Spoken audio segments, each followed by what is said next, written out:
오늘 설교 제목은 어떻게 지킬 것인가. 예수님을 십자가에 못 박은 수많은 유대인들과 종교 지도자들이 지킬 것을 다 지켰습니다. 누구보다도 철저히 지켰습니다.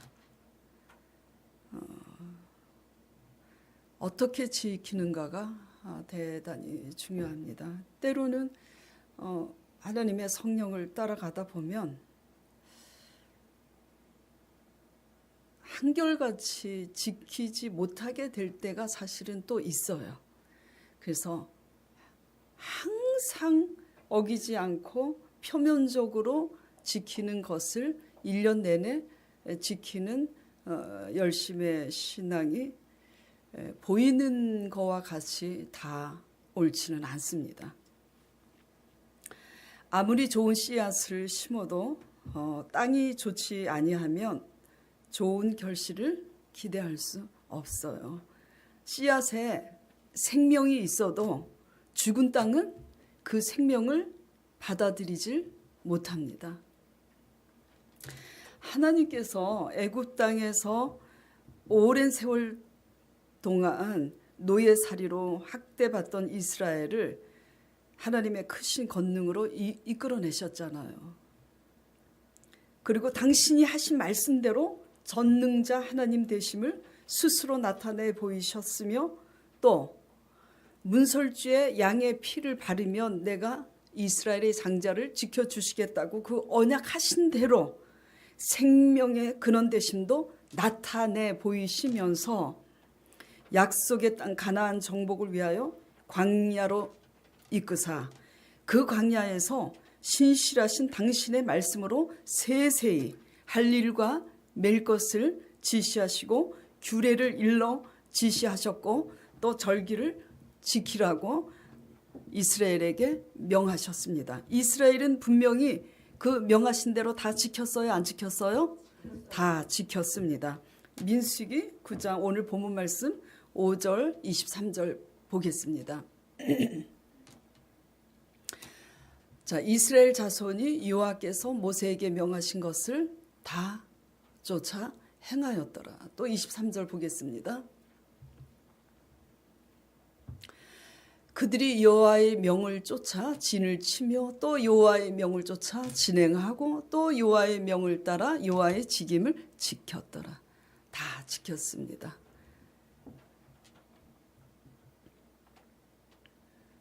그런데 그 말씀대로 다 지켜 행하였다면 하나님의 진노를 사지 말아야 될 텐데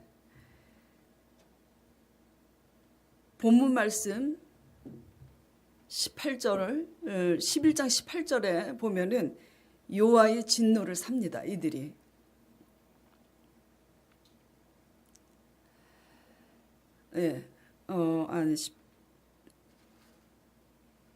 진노를 사는 게 가면서 18절이 아니라 몇 절이죠? 본문이? 잠깐만요. 지금 내가 착각을 했어. 10절이죠. 10절. 백성의 온 가족들이 각기 장막문에서 우는 것을 모세가 들으니라. 이러므로 여호와의 진노가 심히 크고. 다 지켜 행하였다면 이들이 자유하고 기쁘고 즐거워야 했을 텐데 그리고 하나님께 칭찬을 받았어야 했을 텐데 하나님의 진노를 사게 되었을까? 그리고 하나님의 진노를 산 그 결과는 11장 18절 20절과 31절 34절에 그 결과가 기록이 되어 있습니다. 같이 읽겠습니다. 또 백성에게 이르기를 너희 몸을 거룩히 하여 내일 고기 먹기를 기다리라. 너희가 울며 이르기를 누가 우리에게 고기를 주어 먹게 할꼬. 애굽에 있을 때가 우리에게 재미있었다 하는 말이 여호와께 들렸으므로 여호와께서 너희에게 고기를 주어 먹게 하실 것이라. 하루나 이틀이나 닷새나 열흘이나 20일만 먹을 뿐 아니라 코에 넘쳐서 싫어하기까지 1개월간을 먹게 하시리니 이는 너희가 너희 중에 거하시는 여호와를 멸시하고 그 앞에서 울며 이르기를 우리가 어찌하여 애굽에서 나왔던고 함이라 하라. 바람이 여호와께로서 나와 바다에서부터 메추라기를 몰아 진곁 이편 저편 곧 진사방으로 각기 하루길 되는 지면 위 2규빗쯤에 내리게 한지라. 백성이 일어나 종일 종야와 그 이튿날 종일토록 메추라기를 모으니 적게 모은 자도 15멜이라. 그들이 자기를 위하여 진 사면에 펴 두었더라. 고기가 아직 이 사이에 있어 씹히기 전에 여호와께서 백성에게 대하여 진노하사 심히 큰 재앙으로 치셨으므로 그곳 이름을 기브롯 하다라 칭하였으니 탐욕을 낸 백성을 거기 장사함이었더라. 분명히 규례를 다 지키고 그 명을 쫓아 진행하고 모세의 명을 쫓아 지킬 걸 다 지켰습니다. 수레를 매라고 하매 맬 것을 매고 그렇게 다 지켰는데 결과적으로는 이들이 원망 불평하고 애굽에 나왔던 것을 후회하고 다시 애굽을 그리워하는 거예요. 거기 있었을 때가 참 재밌었다, 좋았다.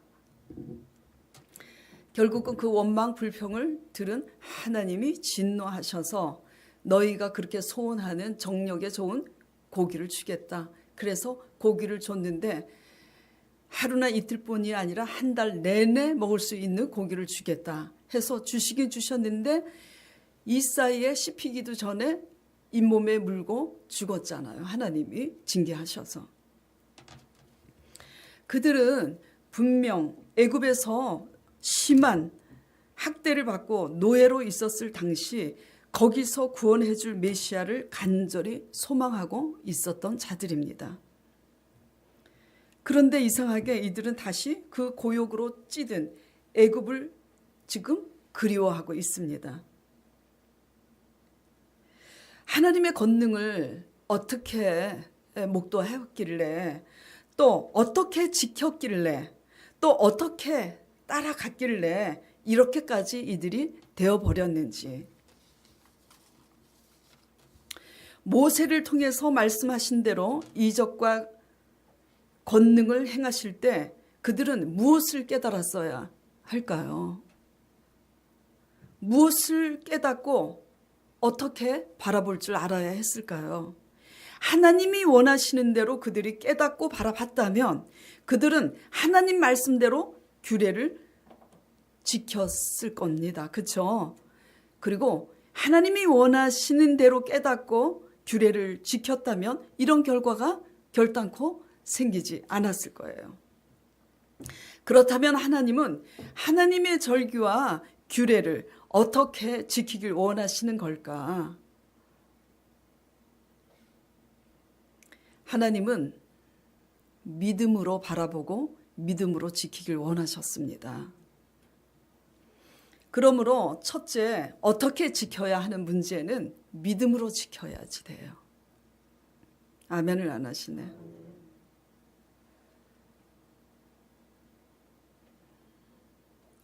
어떻게 지켜야지 된다고요?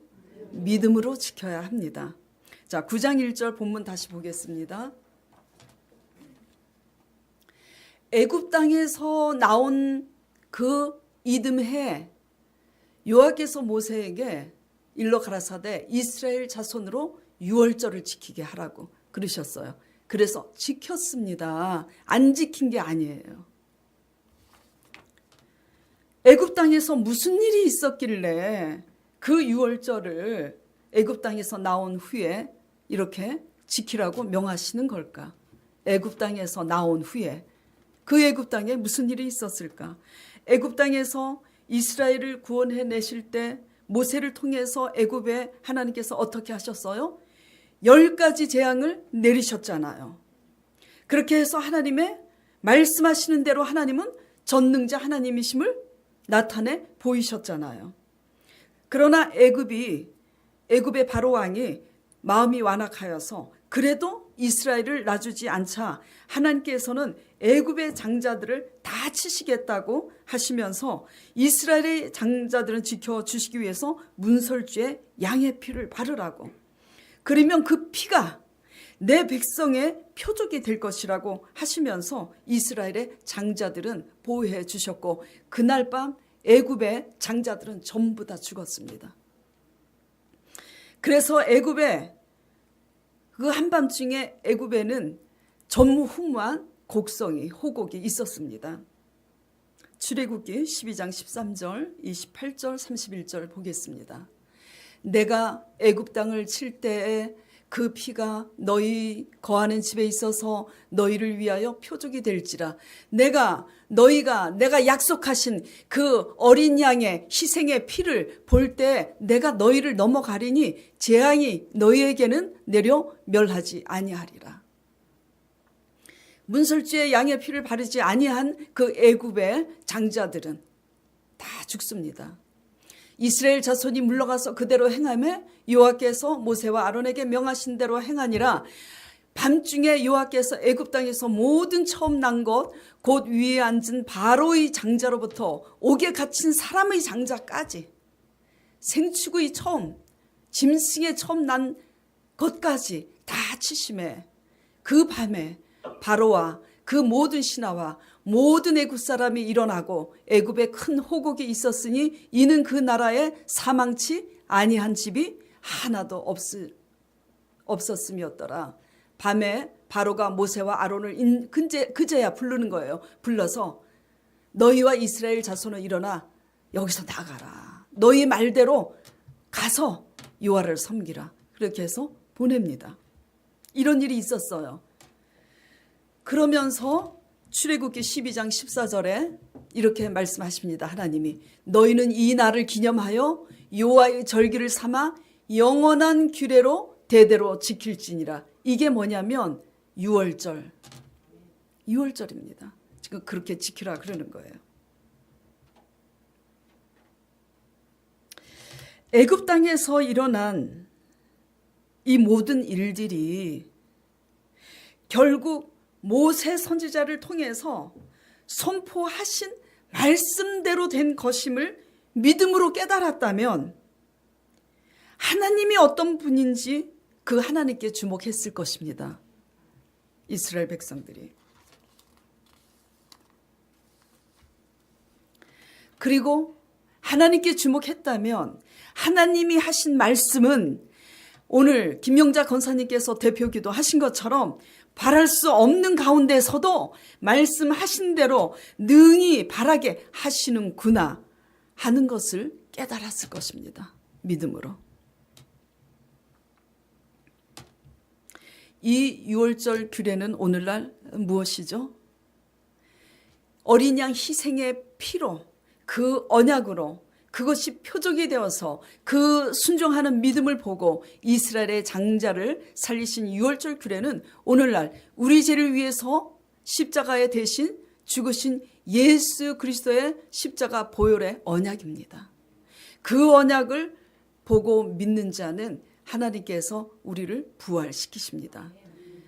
이생과 내세의 부활이 약속되어 있습니다.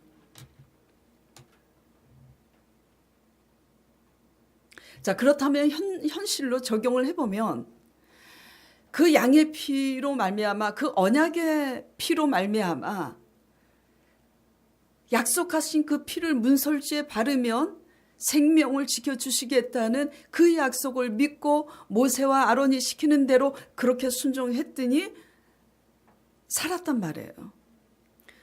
그런데도 불구하고 믿음으로 그 사건을 바라보지 못하고 규례는 표면적으로 아무 생각 없이 수동적으로 지켰지만 결국은 원망불평하고 애굽을 그리워해서 하나님의 징벌로 죽었지 않습니까?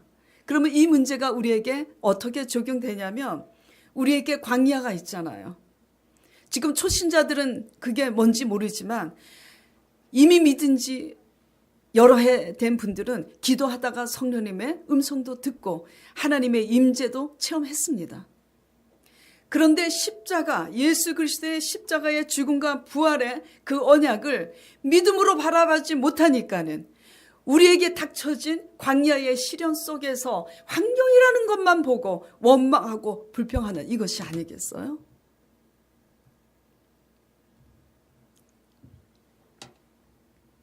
하나님이 그렇게 하셨는데 하나님은 안 보이고 모세를 통해서 하나님이 일러 가라사대 선포하신 그 말씀이 그렇게 하셨는데 하나님께는 주목하지 않고 하나님이 선포하신 그 말씀에 주목하지 않고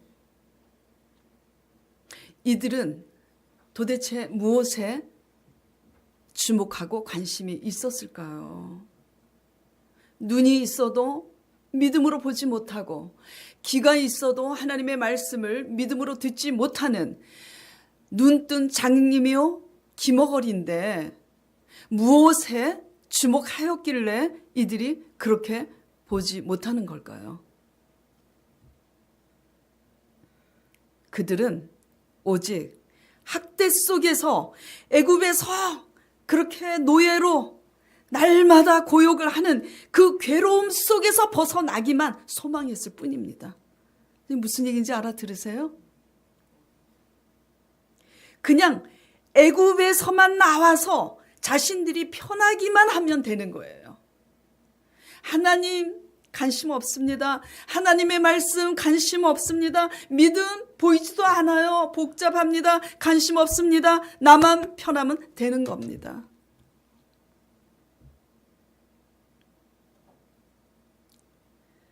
그러니까 그들은 그와 같이 모세와 아론이 지시하는 규례를 아무 생각도 없이 그저 표면적으로 수동적으로 그냥 지켰을 뿐입니다.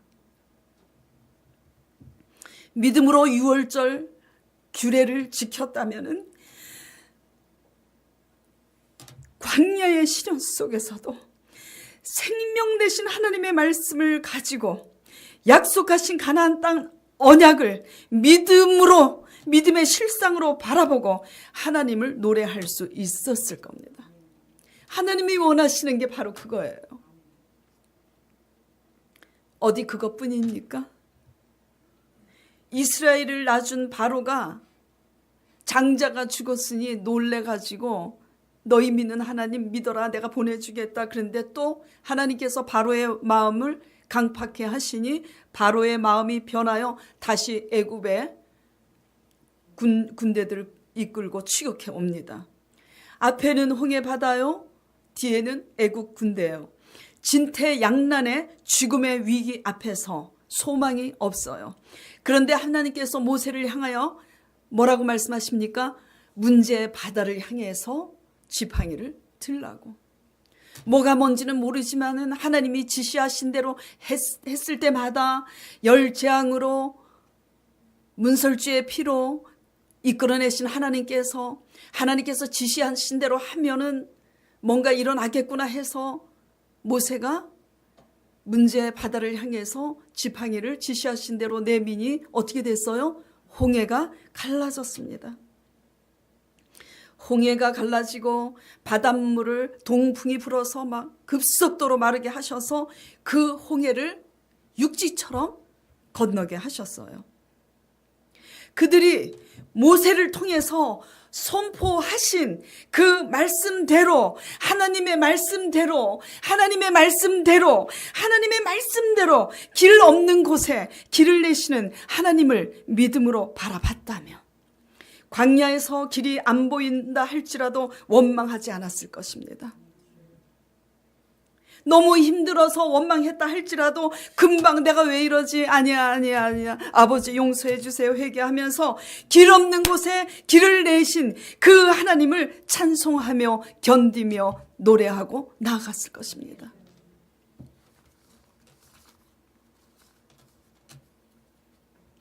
그들은 그저 자신들의 육신의 만족, 자신들의 눈앞에 닥친 불행을 면하는 것만, 그게 중요했습니다. 지나치게 본능적이고 지나치게 정욕적인 이스라엘은 애굽에서는 힘들었기 때문에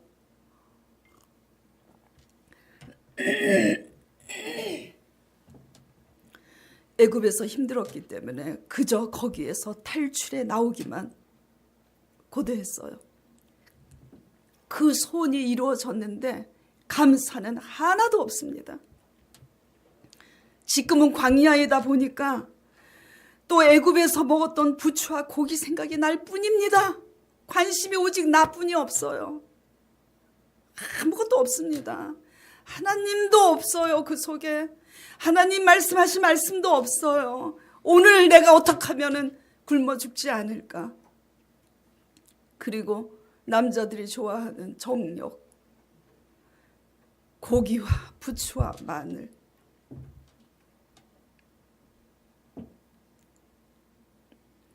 이것을 성경에 탐욕이라고 표현하고 있습니다. 오늘 본문 11장 5절 보겠습니다.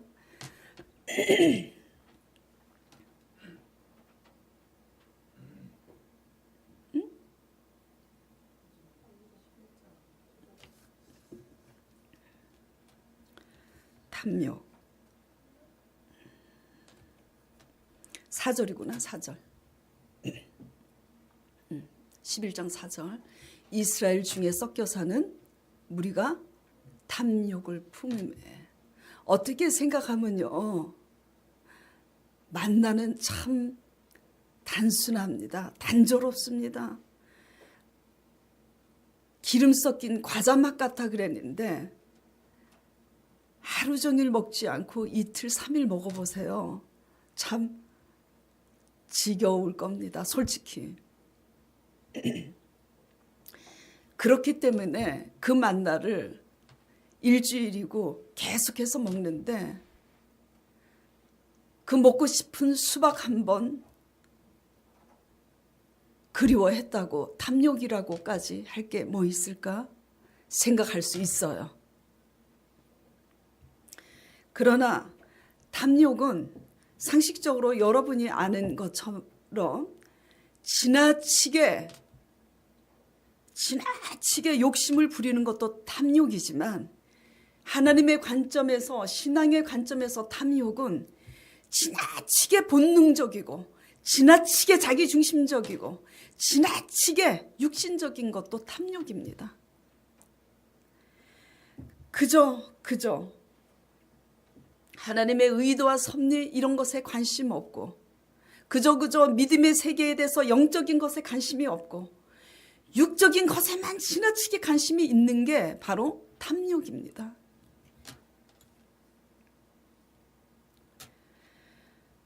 그리고 이들이 어떻게 얘기합니까? 아주 중요한 고백을 합니다. 5절에 우리가 애굽에 있을 때는 어떻게 먹었다고요? 값없이 먹었대요.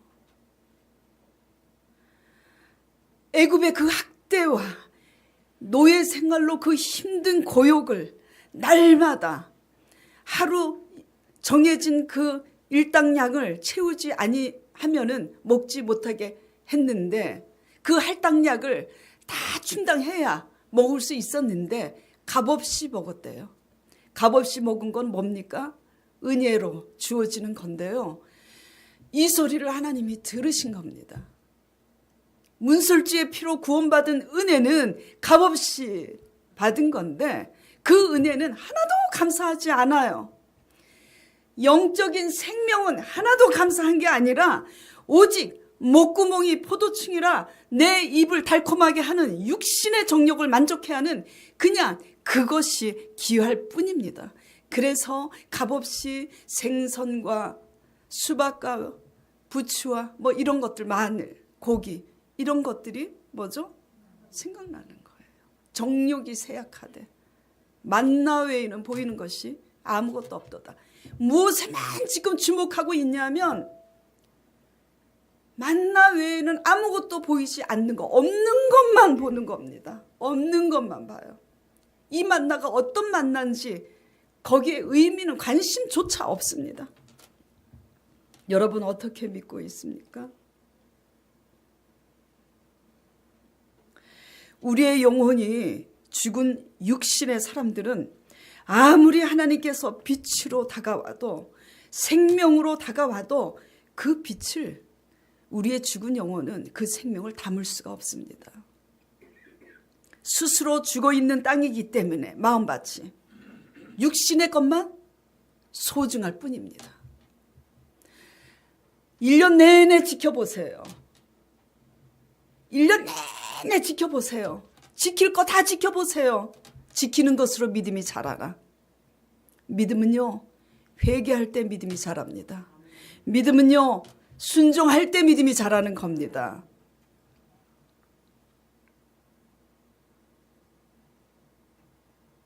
왜 믿음이 이르지 못하는 걸까요? 왜 믿음으로 바라보지 못하는 걸까요? 그저 본능적이고 육신적으로만 살기 때문입니다. 사람의 모습으로 태어났지만 짐승하고 다를 게 없는 거예요. 세상 사람도 그렇게는 살지 않습니다.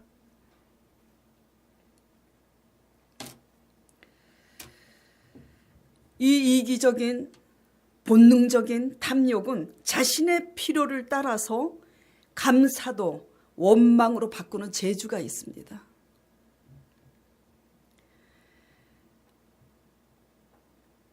어떤 재주냐? 만나 자체로 따지면 그 몸이 건조한 그 만나, 지루한 만나 자체로 따지면 그거 어디 고기와 수박과 부치만 하겠습니까? 비교가 안 돼요. 본능적이고 육신적인 신앙은 그저 자신들을 현재 만족시켜주는 고기와 부추가 더 중요할 뿐이기 때문에 그 만나의 의미에는 관심조차도 없습니다. 그 만나가 그냥 지겨울 뿐이지. 그러나 하나님을 믿음으로 보는 사람들은 그 만나가 어떤 만나인지를 압니다. 말씀을 선포하신 대로 내린 기적이로구나 하고 기적으로 보고 먹습니다. 아멘. 만나를 만나로 보지 않습니다. 하나님께서 말씀하신 대로 내리신 만나니까 이게 생명의 만나구나, 생명으로 알고 먹습니다. 믿음이 없는 사람은 부추보다도 못한 만나로 먹는데, 믿음이 있는 사람은 수박보다도 맛이 없고 생선보다도 맛이 없는 그 만나를 생명같이 여기고 먹습니다. 이게 뭡니까? 육신적인 신앙은 그 모든 것을 다 줘도 불평밖에는 없어요. 믿음의 사람들은 소소한 일상 가운데 아주 작은 거라 할지라도 그것에 감동을 합니다.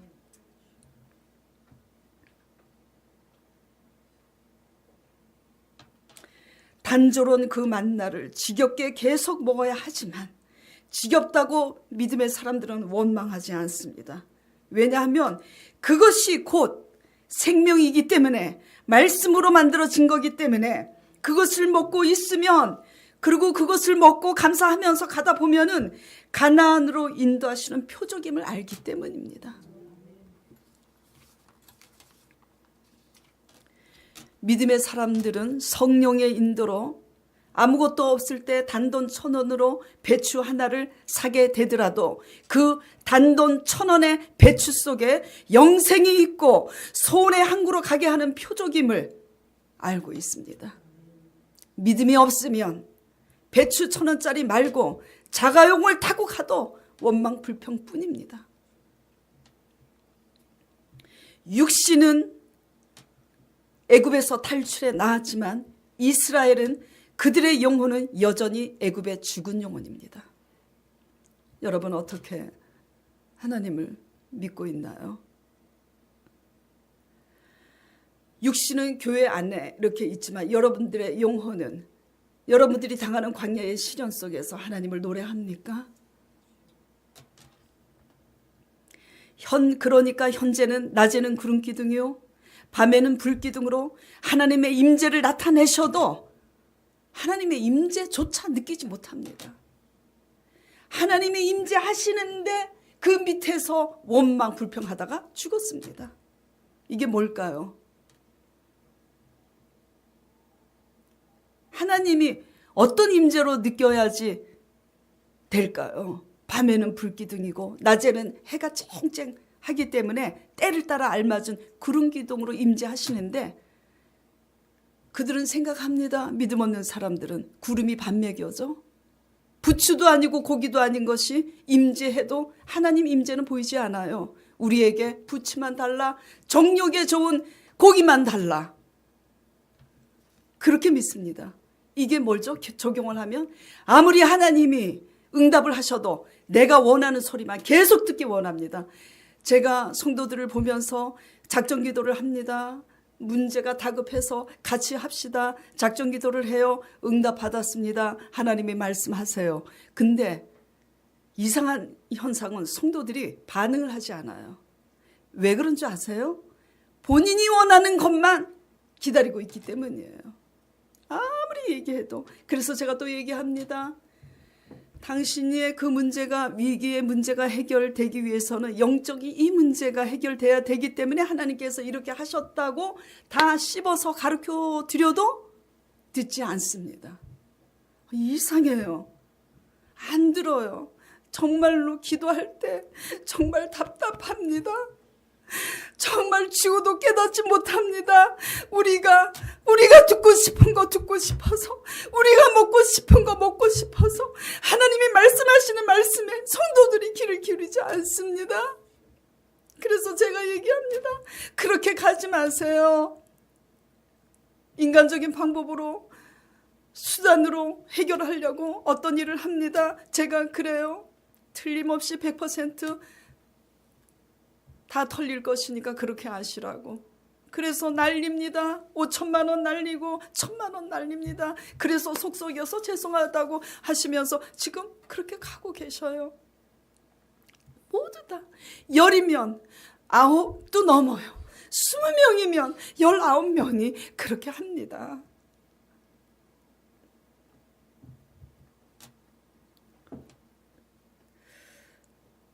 하나님을 하나님답게 믿는 게 뭘까요? 규례를 지키는 걸까요? 모세를 통해서 하나님께서 행하신 그분은 오늘도 믿음의 사람들을 통해서 건물도 짓게 하시고 돈 없는데 수많은 믿음의 사람들을 통해서 수많은 간증거리들이 있는데 그때 이스라엘 백성들처럼 똑같이 듣고 있습니다. 구경꾼처럼.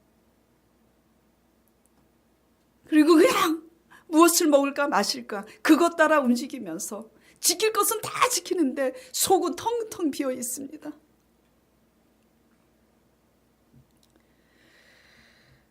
본인들이 원하는 소리, 본인들이 원하는 것,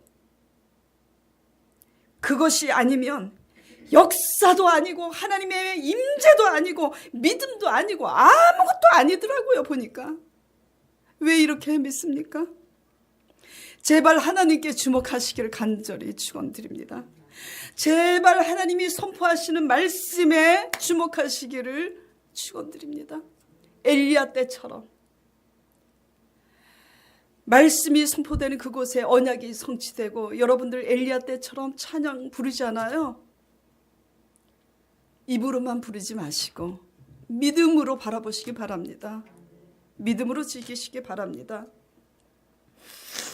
시련과 역경에 봉착할 때마다 여러분이 닥친 광야를 제발 육신의 눈으로 그렇게 하나님을 슬프게 만들지 말고 믿음의 시각으로 바라보시길 바랍니다.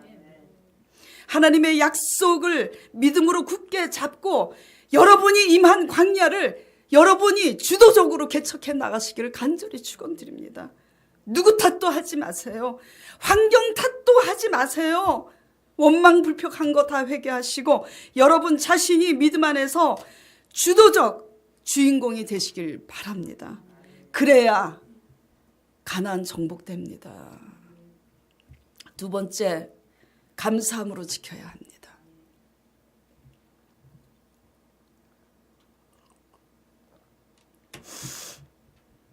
하나님은 어떻게 규례를 지키기를 원했을까요? 이들은 도대체 어떻게 규례를 지켰길래 이 지경까지 되었을까요? 하나님은 유월절을 감사로 지키길 원했습니다. 애굽에서 어떤 일이 있었습니까? 그런 일들이 있었는데 애굽에서 나온 이스라엘들은 감사합니까? 오히려 원망합니다. 광야는 애굽에서 나온 그 광야가 의미하는 것은 하나님의 테스트장입니다. 그걸 아셔야지 돼요. 믿음이 없는 사람들은 광야만 쳐다보지만 믿음이 있는 사람들은 광야가 무엇을 의미하는지를 압니다. 광야는 믿음의 테스트장이에요. 그렇게 소원하던 애굽에서 영광의 탈출을 한 그 은혜를 감사로 적어도 기억했다면 이들이 원망하며 애굽이 더 좋았다고 하지 않았을 것입니다. 지나치게 우리가 완악하면, 지나치게 우리가 악하면 하나님의 도움을 받아 나올 때는 좋다고 춤을 추고 난리지만 조금만 지나서 시련이 닥치면 하나님 도움 받아 나온 것조차 원망하는 게 우리 악한 속성입니다. 하나님의 관계는 사랑 관계로 이어집니다. 이렇게 신앙생활 하는 사람들은 또 사람을 원망합니다. 하나님이 누구를 통해서 인도하세요? 모세를 통해서 인도하는데 이스라엘 백성이 누구를 원망합니까? 모세를 원망합니다. 저도 그런 원망을 많이 들었어요. 도와주고도 좋은 소리 못 듣습니다. 도와줄 때는 자존심 상해서 고맙다는 말 안 해요. 그리고 또 도와주고 나서 어려움이 닥치면 도움받은 걸 후회합니다. 그리고 또 돈 가지고 사람을 포섭했다느니 그러든지 말든지 그냥 하나의 뜻을 그냥 그들이 깨닫기를 그냥 하나님께 중보를 하고 그러죠. 어떻게 여러분들은 어떻게 생활 가운데 하나님과 사람의 관계에서 반응하고 계시나요? 하나님을 향해 하나님의 은혜를 잊고 원망하는 사람은 사람과의 관계에서도 은혜를 잊고 원망만 합니다. 여러분은 지금 시련의 광야를 면하길 정말 소망하시나요? 소망하시죠? 그렇다면 우리 속에 있는 원망을 싸워서 이기길 바랍니다. 광야에서 젖과 꿀이 흐르는 약속의 땅 가나안으로 가려면 은혜를 기억하고 감사할 줄 아는 사람이 되어야 합니다. 원망과 불평을 광야에서 제거하는 법을 배우지 못하면 그냥 광야에서 이스라엘 백성들처럼 죽어갈 것입니다. 믿음과 감사는 하나입니다. 참으로 신기한 것은 마음 중심으로 남의 짐을 지고 중보하고 헌신하는 성도들을 보면은 원망을 하기보다 힘들기 때문에 민망히 여기기는 하지만 자신들이 더 자아를 죽여서 하나님 뜻대로 기쁜 마음으로 그들을 섬기지 못하는 그렇게 못하는 자신의 모습에 대해서 엄청 괴로워합니다. 그런데 남을 위해 섬기고 헌신하기보다 늘 대접받기만 바라는 자들은 대접을 받으면서도 당연시 여기고 원망 불평하는 이 참 이상한 현상을 봅니다. 여러분들의 신앙의 태도는 어떤가요?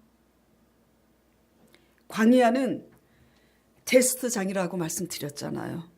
광야는 진짜 믿음의 사람이 누군지 진짜 감사하는 사람을 걸러내는 시험장입니다. 그 시험에 합격하는 자들이, 그래서 아름답고 착한 열매를 맺는 자들이 하나님의 약속의 땅에 들어가게 되는 겁니다. 시편 50편 22절 23절 보겠습니다. 같이 읽겠습니다. 하나님을 잊어버린 너희여 이제 이를 생각하라.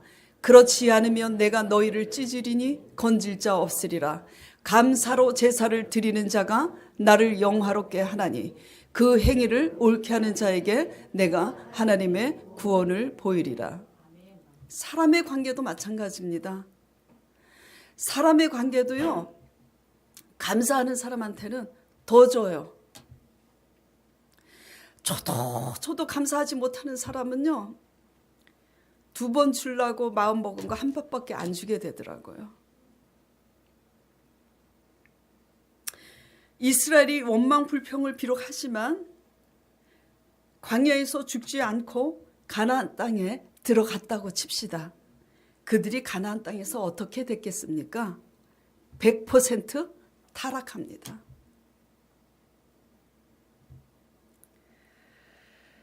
그러므로 광야에서 여러분들의 당한 고난이 광야 아니겠어요? 광야에서 배워야 될 것은 오직 믿음, 오직 감사로 하나님의 규례와 사람 관계를 그렇게 지키는 것을 훈련하시고 배우는 여러분 되시길 바랍니다. 지켜보세요. 복 받으시나. 지금은 아멘이 아닌데 표면적으로 지키는 거 지켜보시라고요. 복 받으시나. 내면적으로 지켜야 됩니다.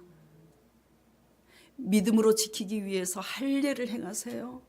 믿음으로 지키기 위해서 환경은 그럴지라도 믿음에 순복하기 위해서 우리를 깨트리는 할례를 그리고 감사를 수많은 열왕들이 하나님이 주신 권세와 부를 가지고 있었잖아요. 누렸잖아요. 그런데 그것을 지키지 못하고 멸망당했잖아요. 왜냐하면 하나님을 향한 믿음과 순종이 없었고 감사가 없었고 오직 자신들이 주체가 되어서 자신들의 기득권을 가지고 마음대로 했기 때문입니다. 그러나 다윗 왕은 믿음의 사람이었고 감사의 사람이었기 때문에 사울 왕의 핍박으로 광야로 쫓겨났을 때 하나님을 향해서 그는 원망하지 않았습니다. 그 광야에서 다윗은 오히려 하나님을 그러함에도 불구하고 노래했습니다. 그렇기 때문에 이스라엘 통일 왕국을 이루는 하나님 마음에 합한 왕이 될 수 있었습니다. 그저 오직 먹고 사는 문제와 내 형편의 처지만 바라보고 원망과 불신앙으로 울지 마시길 바랍니다. 오직 우리들의 죽은 영혼을 위해서 우시길 바랍니다. 내 신세가 이렇다고 그렇게 신세 타령하는 울음 그치시길 바라요. 내가 죽은 영혼이었기 때문에 이렇게 된 것, 그것 때문에 우시길 바라고 사는 것이 녹록치 않고 힘들어도 남아있는 것으로 감사하시길 바랍니다. 사랑하는 아들, 딸들도 있고 남아있는 게 아직도 있잖아요. 다 잃어버렸어도 그래도 이전에 하나님이 허락하셨던 그 은혜를 생각하시고 감사하며 내가 지키지 못해서 다 잃어버린 거 회개하시길 바랍니다.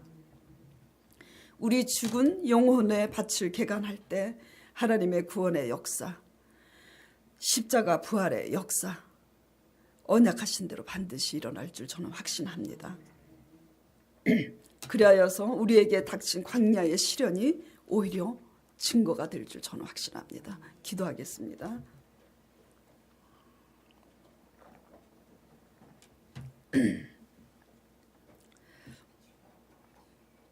하나님 아버지,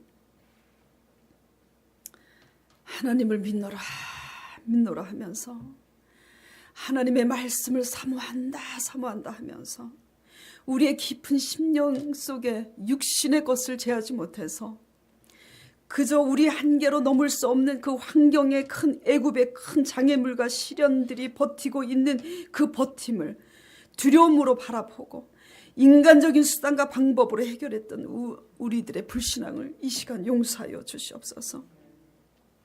그것을 무너뜨리는 힘은 여호와께 있습니다. 다만 길이 안 보이고 길이 없는 막막한 그곳에 우리 자신이 하나님의 말씀을 믿음으로 굳게 잡고 감사로 노래할 수 있는 성숙한 신앙이 될 때 예수 그리스도의 부활하신 성령께서 우리를 넉넉히 이기게 하실 것입니다. 우리 소망교인들이 잘 승리케 주님 주장하여 주시옵소서. 예수 그리스도 이름으로 기도드리옵나이다. 아멘.